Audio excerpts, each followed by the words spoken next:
నమస్తే ఫ్రెండ్స్. ఇది వచ్చేసి మేము ఘనజీవామృతం తయారు చేయగా ఒక చోట డంప్ చేస్తాము. ఇదంతా డంప్ చేసింది ఏరియా. చుట్టూ జాలరీ వేసేసాను చూడండి. ఎందుకంటే ఇవి కోళ్ళ కోసం అండి. దీన్ని మొత్తం మనం తయారు చేసి ఇట్లా వదిలేస్తే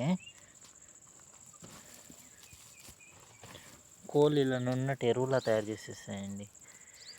అంటే మన డంప్ చేసి వదిలేసి చూడండి, ఇలా చేస్తేనే మొక్క తీసుకుంటుందండి. మనం పచ్చి ఎరువుని తీసుకుపోయి చూడండి, ఇలా కాఫీ పౌడర్ లాగా ఉండాలి మనకు. మొక్క అందుకోవాలంటే డైరెక్ట్, అంటే బ్యాక్టీరియానే అందించేది.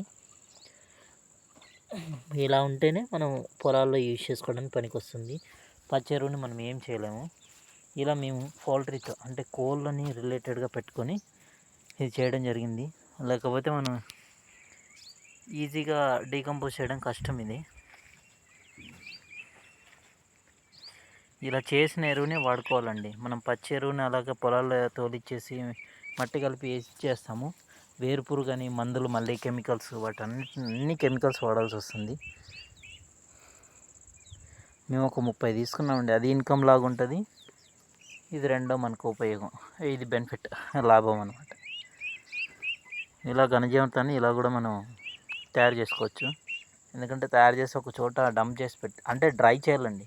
లిటిల్ బిట్ డ్రై ఉండాలా. ఆ డ్రైదంతా తెచ్చి పడేస్తే ఎప్పుడు వర్షం వచ్చినప్పుడు కొద్దిగా వాటర్ వదిలేస్తాము. ఫుల్గా డీకంపోజ్ అయిపోతుంది. ఎందుకంటే ఘనజీవామృతం డైరెక్ట్ తీసుకుపోయి పొలంలో ఎక్కువ మొత్తంలో వేసామంటే తెల్ల పురుగు మొత్తం కొట్టేస్తూ పోతుంది వేర్లన్నీ.